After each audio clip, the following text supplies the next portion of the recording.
जो सुपर 50 के हैं, जो नए युवा यहाँ पर आए हुए हैं, शायद उनको बहुत जानकारी अभी उनके बारे में नहीं है।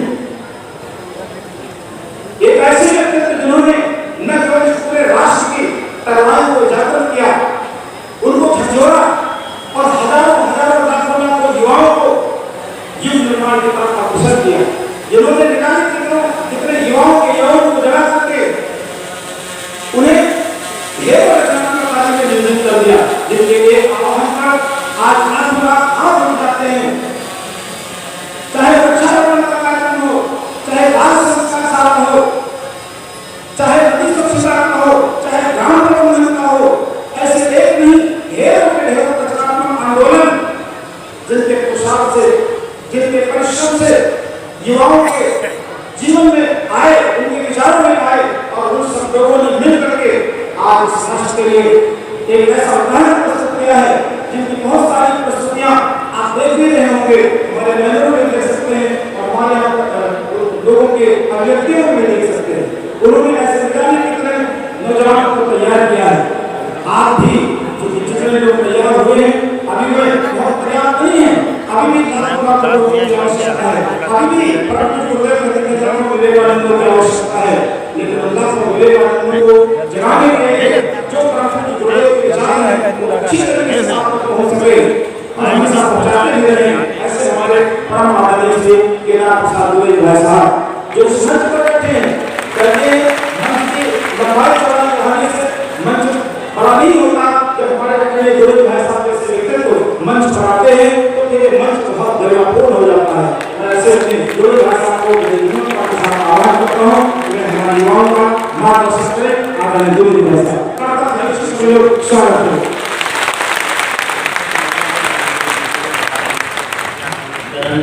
कोई और नहीं, इसका भ्रम हम लोगों को हो जाता है। आज सुबह एक बहुत सुंदर कथा मुझे समझ में आई, मैं आयोग का दिन से कह रहा था। एक गांव में एक किसान रहता था, बड़ा गरीब। उसके मन में हमेशा एक इच्छा बनी रहती थी कि वो राजा से जाकर मिले, पर अनपढ़ था, गरीब था, साधन नहीं थे। एक दिन कुछ ऐसा योग बना, उसको एक घोड़ा मिल गया, उसी ने दे दिया। वो गांव वाला किसान घोड़े पर बैठकर चल पड़ा राजधानी की ओर। रास्ते में जा ही रहा था कि संयोग से उस राजधानी का, उस राज्य का राजा भी कहीं शिकार करने गया और वो लौट रहा था शिकार से। उसके साथी कहीं भटक गए थे तो अकेला घोड़े पर डूब गया। तो साथ हुई थोड़ी दूर चले तो राजा ने उससे पूछा, कहाँ जा रहे हो?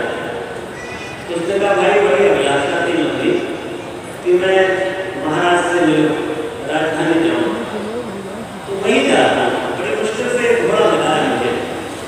उनका अच्छा राजा से मिलना चाहते हो? हाँ, आप बस राजा से मिलना चाहते हो, परंतु मैं एक संदेश दे रहा हूँ कि मैं गरीब आदमी, मैं छोटा सा गाँव का आदमी, क्या मैं राजा को पहचान पाऊँ?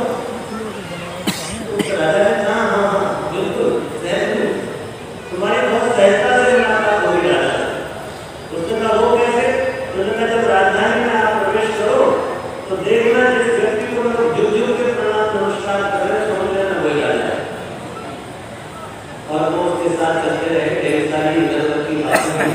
राजधानी में जैसे प्रवेश किया तो सब लोग झुक झुक करके प्रणाम करते हैं। वो राजा चलता जा रहा था, साथ में बराबर से किसान भी चल रहा था। जब सब लोग प्रणाम करने लगे तो बड़ा असमंजस में फंस गया। तो उसने राजा ने पूछा, क्या असमंजस है भाई? तो उसने कहा, बड़ी झंझट में फंस गया हूँ कि सब लोग झुक झुक कर प्रणाम कर रहे हैं, मैं समझ नहीं पा रहा कि तुम राजा हो कि मैं राजा हूँ, तो मुझे कौन राजा है?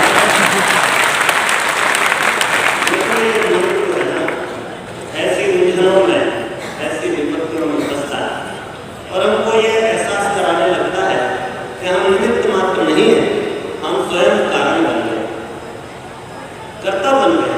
और जिस दिन हमारा एक कर्ता का बोध आता है, उसी दिन हमारा जो सबसे बड़ा शत्रु है वो है अहंकार, जो जागृत जीवन को उठता है और हमारे जीवन की पूरी नैया को निर्धारण इसलिए मित्रों कि जो कुछ हो रहा है और जो भविष्य में होगा और जो हो चुका है वो सबके करता हमारे पूरे गुरुदेव वंदनीय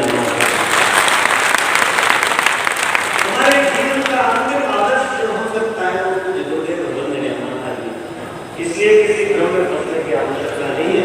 आइए एक बार उन्हीं की वंदना करते हुए गायत्री महामंत्र के साथ हम आज की इस सभा का इस सत्र का शुभारंभ करें।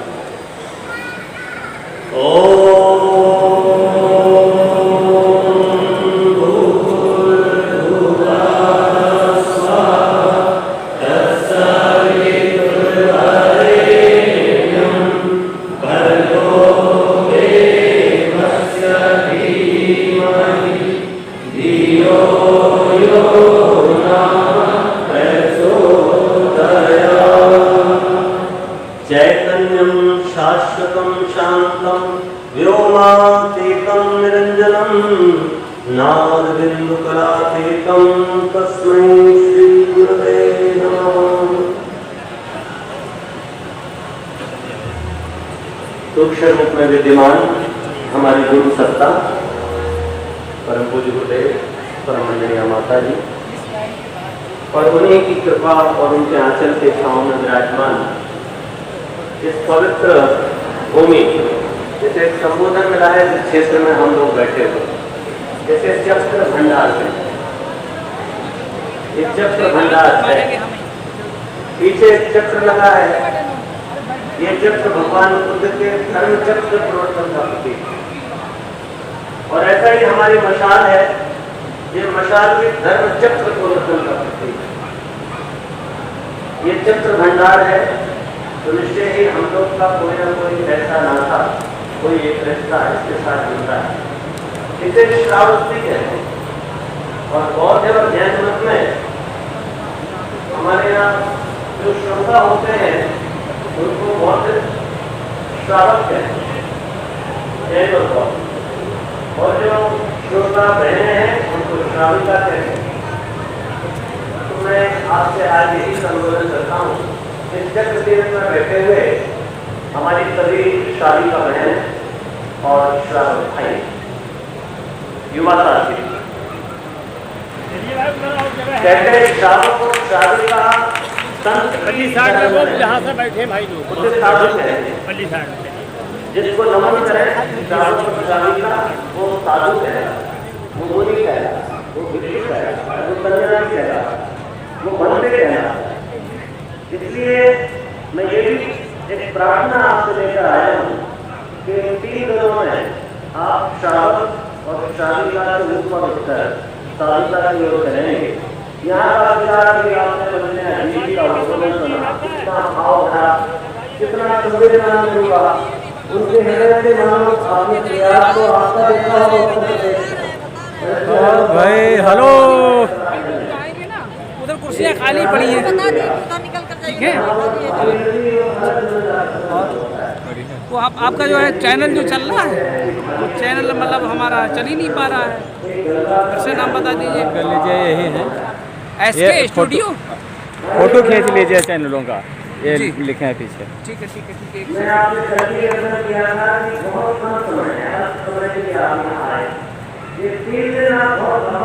परिवार में तो सब कुशल हैं? हाँ बहन जी आई हुई हैं? नहीं वो तो नहीं आए हम अकेले आए हैं अकेले आए आते हो? इधर से कार्यक्रम में जाना है। कहाँ? लखनऊ जाएंगे लखनऊ से फिर बाद में महुरी।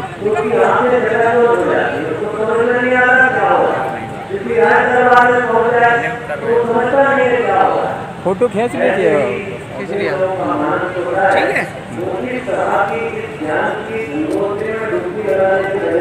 यहाँ के वीडियो डाल चुके हैं हम लगभग 2 चलिए सब पड़े परसों का जितना कार्यक्रम था वो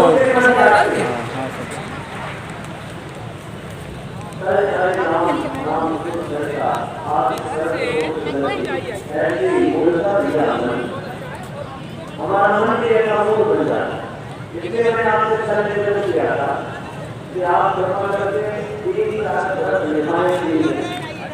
एक शब्दों में मैंने आपसे कहा था कि अबोध भाव में एक धन्यवाद की भाव में दीजिए। एक दिन में आप ऐसा सोचिए एकदम तरफ भगवान की कृपा बरस रही है।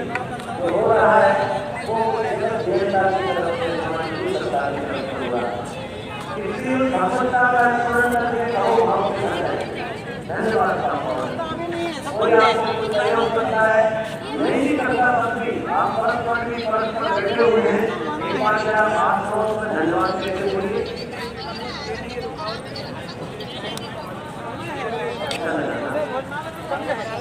एक दूसरे को धन्यवाद आप कहीं भी बोल सकते हैं, धन्यवाद समझ नहीं आता, शुक्रिया बोल सकते हैं, और किसी को धन्यवाद बोलकर देखिए बहुत आनंद से भर जाएंगे आप। तो अहो भाव से भरे रहे भगवत कृपा बरस रही है, गुरु कृपा बरसा हो रही है। दूसरा मैंने आपसे निवेदन किया था कि आप थोड़ी देर के लिए सर्वसुखी के भाव में आए। हे प्रभु जो है जैसा है मुझे स्वीकार, संत का गुण है मित्रों।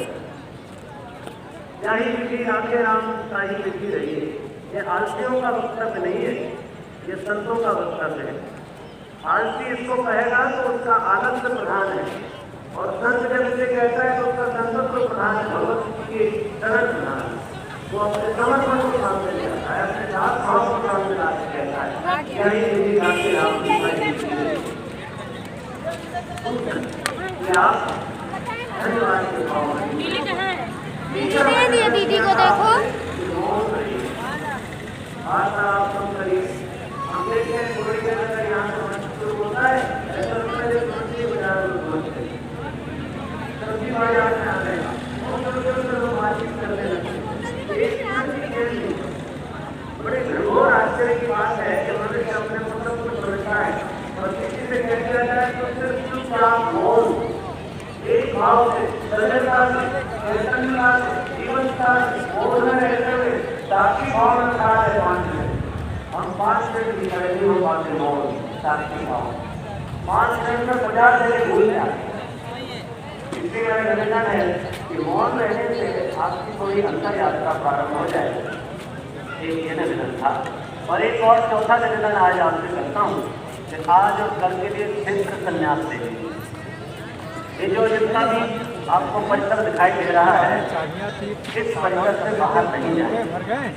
ऐसा संकल्प कभी जरूरत हो तो बाहर में हमारे कार्यकर्ताओं को बता दीजिए कुछ आवश्यकता हो और थोड़े दिन के लिए 2 दिन के लिए क्षेत्र संन्यास जब शिविर चले तो ये पंडाल ही हमारा क्षेत्र है, और जब शिविर छूट जाए तो ये जो हमारा परिसर है पूरा एक आपके लिए कैंपस बनाया गया है।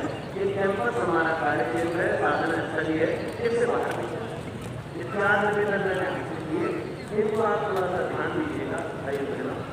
आइए अब अपन मूल अपनी बात की ओर चलते हैं।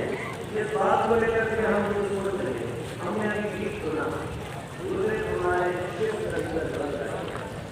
ऐसी आदत के लिए ध्यान करने की आवश्यकता नहीं हुआ। आपको जो चाहिए वो सब आपके भीतर है। आपसे निवेदन करता हूँ एक घंटे के मानव के द्वारा हमारे भाई साहब साथ में थे, हम लोग आमद खेड़ा दूसरे के जन्मदिन पर आमद खेड़ा गए। मन में एक विचार आया कि दूसरा हमारी कितनी विराट है, तो मैंने चिंतन शुरू किया कि मुझे चिंतन के क्रम में मत्स्यावतार से लेकर तो अवतार की प्रक्रिया धीरे धीरे समझ में आई, और जब मैंने उसको समझने की कोशिश की तो जब पूरी प्रक्रिया समझ में आई तो मुझे लगा ये गुरुदेव है। यदि मत्स्यावतार से लेकर बुद्धावतार की पूरी प्रक्रिया को आप एक समूह में इकट्ठा कर ले तो समूह का नाम गुरुदेव है। अब आपको कौन से हालत को बाहर ढूंढ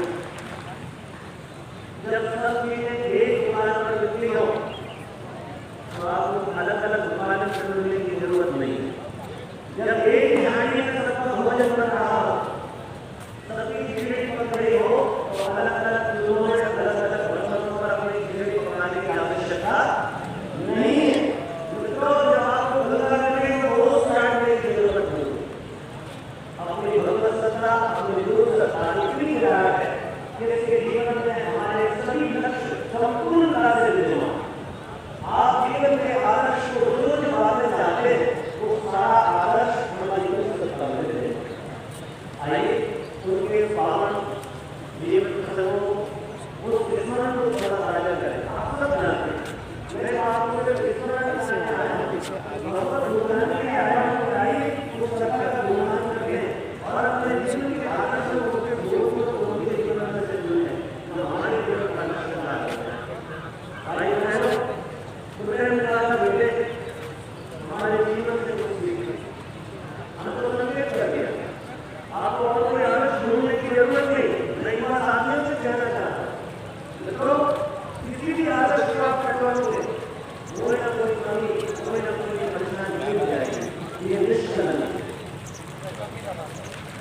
ये जो करना है निष्कलंक है, तो अपना आदर्श भी निष्कलंक करना तय कर लिया है। आप सिर्फ ये हिमालय का सर्वोच्च शिखर है, ये हिमालय का सर्वोच्च शिखर पर हमारी एक जगन्नाथ संचालित धर्म संघ है, इस प्रसिद्ध शिखर पर हमारी उत्पत्ति लेने वाली भाइयों, ऊंचे से ऊंचा हिमालय का शिखर अपने लिए चुनो। अरे यात्रा करोगे तो शिखर नहीं तो किसी पड़ाव तक तो पहुंच ही जाओगे, निराश नहीं होगा। इसलिए हम जब सुनने की बात करते हैं कि केवल आदर्श क्या हो तो हमको दुर्लभता दिखाई देती है। अभी थोड़े इतिहास की बात करें तो दुर्लभता बुद्ध की करुणा आपको भी विचार करिएगा। गीति बंदे ने गीति सुना है, बंदे माता ने बुद्ध की करुणा जिस तरह बही और ये जगत उसमें आत्मावित हो गया है। एक प्रवाह, एक सैलाब, एक बाढ़ जैसा वातावरण बना तो सारा एशिया भगवान बुद्ध की करुणा में नहा लिया। हमारी गुरु सत्ता की करुणा में बुद्ध की करुणा से भी अनंत गुनी। आपने बहुत सारे प्रसंग सुने हम, जब उनको किसी ने चाकू मार दिया तो उनमें उसने 5 राउंड किए, 5 राउंड उनको लगे नहीं पर घायल कर दिया। पर गुरुदेव ने उससे कहा बेटे अब तू भाग जा पीछे से कूद के, नहीं तो तुझे लोग मार डालेंगे। इससे बड़ी करुणा और क्या हो सकती है। वो उस मारने वाले पर भी दया कर रहे हैं, करुणा से हृदय भरा हुआ। पहली बजाय दिया करो ना बर्खास्त। भाइयों बहनों, गुरु जी के तकिए के नीचे एक सोफ्रामाइसिन की छोटी सी ट्यूब रखी रहती है। किसी ने कहा, डॉक्टर साहब ने पूछा ये क्या है, तो बताया कि ये बहन आई गाँव से किसी सब्जी बेचने वाली बहन ने थोड़े पैसे इकट्ठे करते और किसी डॉक्टर के पास गई। उसने कहा मैंने सुना है मेरी गुरु सत्ता को किसी ने घायल कर दिया है, जो सबसे अच्छी औषधि हो, ट्यूब हो, वो दवाई मुझे दे दीजिए। उसने सोफ्रामाइसिन दे दिया। वो बहन शांति को जाई और गुरुजी को कहा गुरुजी आपको बहुत चोट लग गई है, लाओ मैं आपके घावों पर मलहम लगा देती हूँ। गुरुदेव को उसने मलहम दे दी। गुरुदेव बहुत लंबे समय तक उसको अपने तकिए के नीचे रखते। इस वजह से कोई एक बहन ऐसी भी है, हर गरीब के आंसू पोंछने की सामर्थ्य करुणा से लगा हृदय हिल सकता है। तो इस युग के देवताओं के अद्भुत और भाई विनय जी सुनाओ। युग है ये, श्रद्धा और विद्या का युग, वो भी सदैव और प्रखर हो। ये अद्भुत प्रयोग हो रहा है, शायद आपने कल्पना नहीं की होगी। बहुत सारे युग हमने देखे, भगवान शंकर श्रद्धा विश्वास रूपना, परंतु विश्वास की बात नहीं, प्रज्ञा की बात है। श्रद्धा और प्रज्ञा, श्रद्धा भी कोई नहीं सजल श्रद्धा, और प्रज्ञा भी कोई नहीं प्रखर प्रज्ञा। मित्रों बहुत ऊंचे संदर्भ है, साहित्यिक दृष्टि से, साधनात्मक दृष्टि से, तंत्र की दृष्टि से भी, धर्म की दृष्टि से भी, आध्यात्मिकता की दृष्टि से भी हमारी गुरु सत्ता अद्भुत प्रॉपर है। बुद्ध की करुणा अगर उन्हें समाई है तो शंकर का ज्ञान भी है। बुद्ध की करुणा है तो शंकर का ज्ञान है और रामकृष्ण की भक्ति दिखाई देती है, जहां पर काली साक्षात खड़ी हो जाए। मित्रों ऐसी अद्भुत सत्ता हमको मिली, जो ना उनके जीवन को हम आदर्श बनाए। और कुछ प्रसंग भी ऐसे हैं जिन प्रसंगों पर हम विचार करेंगे तो आपको लगेगा हम इससे बहुत बड़ी बात कर सकते हैं। पर मित्रों इसके लिए इतनी बड़ी सत्ता के इस महान तप को, इस प्रेरणा पुंज को प्राप्त करने की सामर्थ्य हमारे भीतर होनी चाहिए। मैं कहता हूँ आपको आदर्श चुनने की आवश्यकता नहीं, आदर्श आपके जीवन को चुन ले, ऐसे जीवन की समझ जरूरी है। ध्यान रखिएगा, गुरु खोजते हुए आता है और शिष्य को निकालता है। आप खोजने से गुरु नहीं पाते। कोई आदमी निकल पड़े गुरु खोजने नहीं मिले, आप पात्रता बढ़ाइए, अपने भीतर धारणा की शक्ति बढ़ाइए, आप पाएंगे गुरु सत्ता उसी अनुपात में आपके भीतर अवतरित होने लगे। वो कह गए कि हम आपको एक अंश के अवतार होने की छूट प्रदान करें। दुनिया में कोई भगवान नहीं आया,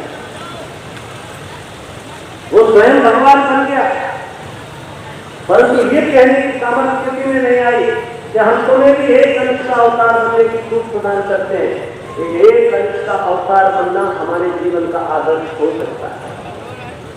हमारी गुरु सत्ता ने हमसे ये बात कही, मित्रों, इसके लिए एक जीवन की गहरी समझ चाहिए, एक ऐसी समझ चाहिए और आरंभ से ही चाहिए। इसलिए इस पंडाल में, इस सभागृह में, इस मंगल भवन में विराजमान सभी जो दैदीप्यमान हमारे पूरे उत्तर प्रदेश के युवा साथी, आप निराश न हो। जो हमारे बुजुर्ग हैं वो उन युवाओं से भी ज्यादा चैतन्य और चेतनावान दिखाई देते। आज भी वो 75 में, आज भी वो 70 में 17 जैसे दिखाई देते, स्वीट 17। ये 70 नहीं, स्वीट 17 है। ये 80 नहीं, स्वीट 18 है।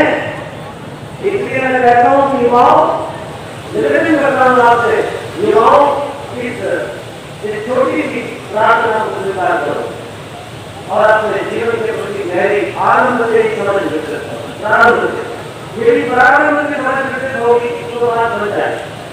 अभी आप दुनिया को जानते हैं और बहुत गहराई से जानते हैं, हम लोग पीएचडी कर लेते हैं, शोध करने लगते हैं, और तो हमारा जीवन शोधहीन रह जाता है, खोजहीन, खोज से अटका रह जाता है। हम जान ही नहीं पाते कि कौन आया और कौन गया, और सब धरती से जाने का समय आ जाता है। किसी महामानव ने कहा कि हम लोग अपने भगवान में प्रवेश ही नहीं कर पाते और बरामदे में जीवन यापन कर रहे होते हैं। ऐसा बना होना, कोई भवन आपको बना के दिया है, इस भवन में प्रवेश ना करें और इसके बरामदे में ही जीवन व्यतीत करके चले जाएं, आप जीवन के आनंद से वंचित रह जाएं। दोस्तों, जीवन में प्रवेश, जीवन के भवन में प्रवेश करना, अंदर प्रवेश करना है।